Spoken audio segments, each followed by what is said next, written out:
നമ്മൾ ജീവിച്ചുകൊണ്ടിരിക്കുന്ന ഈ കാലഘട്ടത്തിൽ ഏറ്റവും വലിയ ചർച്ച നടന്നുകൊണ്ടിരിക്കുന്നത് നമ്മുടെ കൗമാരങ്ങളെയും യൗവനങ്ങളുടെയും ഇന്നത്തെ ജീവിത രീതിയെക്കുറിച്ചാണ്. 1990-കൾക്ക് മുൻപ് ജനിച്ച മാതാപിതാക്കളുടെ ഉപദേശം അതൊരു തന്തവൈബാണ്, ആ ഉപദേശങ്ങൾ തള്ളവൈബാണ് എന്നൊക്കെ ആക്ഷേപിച്ചുകൊണ്ടും ഇന്നത്തെ കാലഘട്ടത്തിൽ ജീവിക്കേണ്ടത് മാതാപിതാക്കളുടെ ചിന്തകൾക്കനുസരിച്ചല്ല എന്ന് സ്ഥാപിക്കാൻ മീഡിയകളും സൗഹൃദങ്ങളും ലിബറൽ ചിന്താഗതികളും ആഞ്ഞു പരിശ്രമിച്ചുകൊണ്ടിരിക്കുന്ന ഒരു കാലഘട്ടമാണ് നമ്മളെ കൺമുൻപിലുള്ള കാലഘട്ടം. അത് ശരിയല്ല മക്കളെ, ഇങ്ങനെയുള്ള രീതിയൊന്നും അത്ര സുഖമുള്ള രീതിയല്ല. ഒരുമിച്ചൊരാണിന്റെ കാലിന്റെ ഇടയിൽ നിന്ന് സംസാരിക്കലും അവന്റെ തോളത്ത് തലകാഴ്ച വെച്ച് കിടക്കലും ആണും പെണ്ണും കൈകോർത്ത് പിടിച്ച് ആർത്തുല്ലസിക്കലുമൊന്നും അത്ര ശരിയല്ല മക്കളെ എന്ന് പറഞ്ഞാൽ അവരൊക്കെ ഒരു കാലഹരണപ്പെട്ട, ജീവിതത്തിൽ ഒന്നും കണ്ടെത്താനാവാത്ത വിവരദോഷികളായ രക്ഷിതാക്കളുടെ വൈബായിട്ടാണ് ഇന്ന് പലരും ആ രക്ഷിതാക്കളെ അവതരിപ്പിച്ചുകൊണ്ടിരിക്കുന്നത്.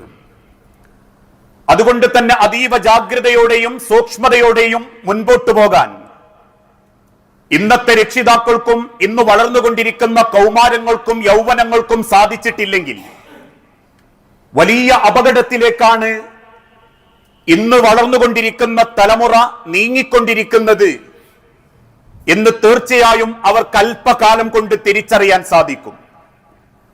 അത്രയേറെ വിഷങ്ങളാണ് ഇന്ന് മക്കളുടെ മനസ്സുകളിൽ മീഡിയകളും അല്ലാത്ത ചില ചിന്താധാരകളും കുത്തിവെച്ചുകൊണ്ടിരിക്കുന്നത്. ഒരിക്കലും വിവാഹത്തിന് നിൽക്കരുത്, വിവാഹ സംബന്ധമായ ബാധ്യതകൾ ഏറ്റെടുക്കരുത്, മറിച്ച് സ്വന്തം കാലിൽ നിന്ന് പഠിച്ച് ഒരു ജോലി നേടി ആണിനെ ഭരിക്കുന്ന ഒരു മനോഭാവത്തിലേക്ക് പെണ്ണും പെണ്ണെന്ന കുടുംബമെന്ന ബാധ്യതകൾ ഉപേക്ഷിച്ച് ഒരു പൂവിൽ നിന്നും മധു നുകർന്ന് മറ്റു പൂവ് തേടിപ്പോകുന്ന ഒരു ചിത്രശലഭത്തെ പോലെയാകണമെന്ന് ആണിനോടും ഇന്ന് സമൂഹത്തിലെ മീഡിയകളും ചില ലിബറൽ ചിന്തകളും അവരുടെ മനസ്സുകളിലേക്ക് കുത്തിവെച്ചുകൊണ്ടിരിക്കുകയാണ്. നമ്മുടെ ബോഡിയും നമ്മളുടെ ജീവിതവും നമ്മളുടേത് മാത്രമാ, മൈ ബോഡി മൈ ചോയ്സ്. അതുകൊണ്ട് സ്വന്തം ഇഷ്ടത്തിനനുസരിച്ച് ജീവിക്കണം. ഇനി അഥവാ ഒരു കുടുംബത്തിന്റെ സുഖം കിട്ടണമെങ്കിൽ അതിന് വെറുതെ പള്ളിയിലെ മൂല്യന്മാരൊക്കെ പറയുന്നത് പോലെ ഒരു കല്യാണം കഴിക്കള്, അല്ലെങ്കിൽ ഏതെങ്കിലും അമ്പലത്തിൽ ചെന്ന് താലി ചാർത്തല്, ഇതൊന്നും വേണ്ട. മറിച്ച് ലിവിംഗ് ടുഗദറുകൾ 5-6 മാസം കൂടെ ഒരുമിച്ച് ജീവിച്ച് എല്ലാം ആസ്വദിച്ചിട്ട് പറ്റില്ലെങ്കിൽ അവിടെ വെച്ച് സ്റ്റോപ്പ് ചെയ്യുന്ന ആധുനിക രീതിയാണ് ഏറ്റവും പുരോഗമനം. അല്ലെങ്കിൽ ഡേറ്റിങ്ങൾ മതി, അല്ലെങ്കിൽ സ്നേഹത്തോടെ സന്തോഷത്തോടെ ജീവിക്കാൻ ഒരു ബെസ്റ്റി മതി എന്നൊക്കെയാണ് ഇന്നത്തെ മക്കളുടെ മനസ്സുകളിൽ വിഷം കുത്തിവെക്കപ്പെട്ടുകൊണ്ടിരിക്കുന്നത്. ഇതിനെ പുരോഗമനമായിട്ടാണ് ചിലർ അവതരിപ്പിക്കുന്നതും. ആരാണ് ഇതിനെ പുരോഗമനമായി അവതരിപ്പിക്കുന്നത്? ലോകത്തുള്ള ഒരു മതങ്ങളുമല്ല. ഹിന്ദുമതമോ ക്രിസ്തുമതമോ ഇസ്ലാം മതമോ ജൈനമതമോ ലോകത്തൊരു മതങ്ങളും ഈ പുരോഗമനത്തെ പ്രോത്സാഹിപ്പിച്ചിട്ടില്ല. മറിച്ച് ഈ പുരോഗമനം അവതരിപ്പിക്കുന്നത് ലിബറലുകൾ മാത്രമാണ്. ആരാണ് ലിബറലുകൾ?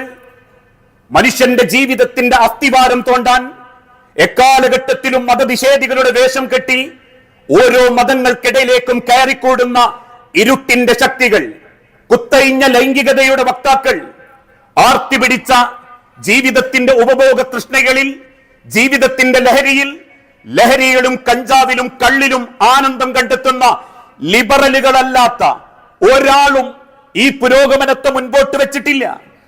അതുകൊണ്ടാ ഇന്ന് കേരളക്കരയിലെ ചില ക്യാമ്പസുകളിൽ ജനറൽ സൗഹൃദമുറി ആ ലിബറലുകൾ തുടങ്ങി. എന്തേ കാരണം? ആണിനും പെണ്ണിനും വേറെ ശുചിമുറികൾ വേണ്ട, ആണിനും പെണ്ണിനും ഒരേ ശുചിമുറി മതി. കാരണം ഏതെങ്കിലും പെണ്ണിന്റെ ശുചിമുറിയുടെ മുൻപിൽ ആണിനെ കണ്ടാൽ ചോദ്യം ചെയ്യാൻ പാടില്ല. ഒരുമിച്ച് കയറട്ടെ, ഒരുമിച്ച് ആസ്വദിക്കട്ടെ. ഒരുമിച്ച് ബസ് സ്റ്റോപ്പുകളിൽ മടിയിലിരിക്കുന്ന മക്കളോട് സീറ്റുകൾ മാറ്റിത്തരാമെന്ന് പറഞ്ഞാൽ പോലും പറഞ്ഞവന്റെ മുഖത്ത് നോക്കി ആണിന്റെ തോളത്ത് കയറിയിരിക്കുന്ന ഒരു ലിബറൽ ചിന്താഗതി ഇന്ന് മക്കളുടെ മനസ്സിൽ ക്യാമ്പസുകൾ കേന്ദ്രീകരിച്ചും മീഡിയകൾ കേന്ദ്രീകരിച്ചും ഇന്ന് കുത്തിവെക്കപ്പെട്ടുകൊണ്ടിരിക്കുകയാണ്. ജെൻഡർ ക്ലബ്ബുകൾ, കേരളത്തിന്റെ ഓരങ്ങളിൽ, ബീച്ചുകളിൽ ആണെന്നോ പെണ്ണെന്നോ തോന്നാത്ത വേഷം കെട്ടുന്ന നിരവധി ട്രാൻസ്ജെൻഡറുകൾ പോലും ഇന്ന് എന്തുകൊണ്ട് വർദ്ധിച്ചു വന്നു? ഇവരൊക്കെ കേരളക്കരയിൽ ഉണ്ടായിരുന്നോ എന്ന് ചിന്തിക്കുമാറ് ആണ് പെണ്ണിന്റെ വേഷം കെട്ടിയും അല്ലെങ്കിൽ പെണ്ണാണിന്റെ വേഷം കെട്ടിയും പെണ്ണിന്റെ ശരീരഭാഗങ്ങൾ വെച്ചുപിടിപ്പിച്ചും ഇന്ന് കേരളത്തിന്റെ തോരുവോരങ്ങളിലും മുക്കമൂലകളിലും നമ്മളെ നാട്ടിൽ പോലും രാവു പകലാക്കുന്ന രീതി വരാനുള്ള കാരണം അവരവതരിപ്പിക്കുന്നത് ഈ കുത്തയിഞ്ഞ ജീവിതമാ. ഇതൊരിക്കലും പുരോഗമനമല്ല, ഇത് അരാജകത്വമാ. വലിയ നാശത്തിലേക്കാണ് ഈ സമൂഹം അല്ലെങ്കിൽ കുട്ടികളുടെ ജീവിതത്തെ വലിയ അപകടത്തിലേക്കാണ് അത് കൂട്ടിക്കൊണ്ടുപോകുന്നത്. എത്ര പെൺകുട്ടികൾ ചതിക്കപ്പെടുന്നു, എത്ര പെൺകുട്ടികൾ വഞ്ചിക്കപ്പെടുന്നു, എത്ര പേര് ജീവിതത്തിന്റെ ആസ്വാദന കാലത്ത് ചെയ്തു പോയ അബദ്ധത്തിന്റെ പേരിൽ ഭർത്താവിന്റെ കൂടെ നീറുന്ന മനസ്സുമായി ജീവിക്കേണ്ടി വരുന്നു. എത്ര ദാമ്പത്യങ്ങൾ തകർക്കപ്പെടുന്നു. ചിന്തിച്ചു നോക്കൂ. ആയക്കാലത്ത് യൗവനത്തിൽ ഈ ലിബറലിന്റെ തീവ്രതയിൽ ജീവിച്ച് അവസാനം കുടുംബത്തിലേക്ക് കയറി ചെല്ലുമ്പോ ആ കുറ്റബോധം കൊണ്ടും വേദന കൊണ്ടും അരക്ഷിതാവസ്ഥകളിൽ ജീവിക്കുന്ന ആയിരക്കണക്കിന് മക്കളുണ്ട്. കാരണം ലിബറലുകൾക്കൊന്നും തുടർന്ന് അങ്ങോട്ടൊരു ജീവിതം കാഴ്ചവെക്കാൻ പറ്റിയിട്ടില്ല. ഉണ്ടോ? ഈ കുത്തയിഞ്ഞ യൗവനത്തിന്റെ കാലഘട്ടത്തിന് ശേഷം മാന്യമായ ഒരു ജീവിതം ലിബറലുകൾ പഠിപ്പിച്ചിട്ടുണ്ടോ? ഏതെങ്കിലും മീഡിയകൾ പഠിപ്പിച്ചിട്ടുണ്ടോ?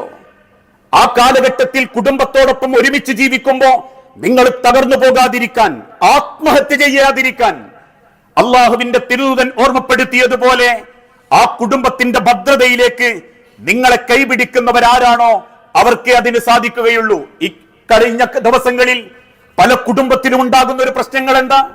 നിക്കാഹൊക്കെ കഴിഞ്ഞ് ആ നിക്കാഹ് കണ്ടുറപ്പിച്ച പെൺകുട്ടിയോട് നീ ഇങ്ങനെ ആൺകുട്ടികളുടെ കൂടെയൊന്നും നടക്കുന്നത് എനിക്കിഷ്ടല്ല എന്ന് ചെറുപ്പക്കാരൻ പറഞ്ഞ ഓൻ പറ്റാത്തവനായി, ഓൻ കാലഘട്ടത്തിന് യോജിക്കാത്തവനായി. എന്തേ തൊലാഖിന്റെ വക്കിലേക്ക് എത്തിയത്? ഓൻ പയഞ്ചന. എന്തേ കാരണം? ആൺകുട്ടികളുടെ ഫ്രണ്ട്സിന്റെ കൂടെ കഴുത്തിൽ കൈയിട്ട് സർവ്വമാളുകളിലും കയറിയിറങ്ങി, രാത്രി ബീച്ചുകളിൽ തോളിൽ കൈയിട്ട് കസിൻ എന്ന ഓമന പേരുമിട്ട് ആൺകുട്ടിയുടെ കൂടെ തുള്ളുന്നത് വേണ്ടെന്ന് പറഞ്ഞ ആ ആൺകുട്ടിയും ഭർത്താവും കാലത്തിന് യോജിക്കാത്തവനായി. ഇതേപോലെ തന്നെ പെൺകുട്ടികളെ കൂട്ടിക്കൊണ്ടുപോയാലേ ഇന്നത്തെ പുരോഗമനം ഉണ്ടാകൂ എന്ന് ചിന്തിച്ച് അന്യ ചെറുപ്പക്കാരോടൊപ്പം, സുഹൃത്തുക്കളോടൊപ്പം സ്വന്തം പെണ്ണിനെ പറഞ്ഞയച്ചും അവനാന്റെ സൗകര്യത്തിന് പോകുമ്പം ആരാന്റെ ബൈക്കിൽ കെട്ടിയ പെണ്ണിനെ പറഞ്ഞയച്ചും അതൊക്കെ ഒരു പുരോഗമനമല്ലേ എന്ന് തീരുമാനിച്ചതാ പല കുടുംബവും നശിക്കാനുള്ള കാരണം. ഇന്ന് എളുപ്പത്തിൽ ബന്ധങ്ങൾ തകർന്നു പോകാനുള്ള കാരണം. ഇവിടെയാണ് അള്ളാഹുവിന്റെ വിശുദ്ധ ഖുർആൻ കൃത്യമായി പറയുന്നു, മാന്യതയുള്ളവർക്ക്, മാന്യത കാത്തു സൂക്ഷിക്കുന്നവർക്ക് മനോഹരമായി ജീവിക്കാൻ പറ്റൂ. പണമില്ലെങ്കിലും സൗകര്യമില്ലെങ്കിലും സമ്പത്തില്ലെങ്കിലും ഏറ്റവും മനോഹരമായി ജീവിക്കണമെങ്കിൽ മാന്യതയോടെ കുടുംബത്തെ കണ്ടെത്താൻ പറ്റണം. ഇത് പറയുന്നത് കൊണ്ട് ആളുകൾക്ക് ഇസ്ലാമിന്റെ ശത്രുവാകുന്നത്. കേരളത്തിലെ സർവ്വ ബുദ്ധിജീവികളും യുക്തിവാദികളും എന്തുകൊണ്ടാ ഇസ്ലാമിനെതിരെ തിരിയുന്നത്?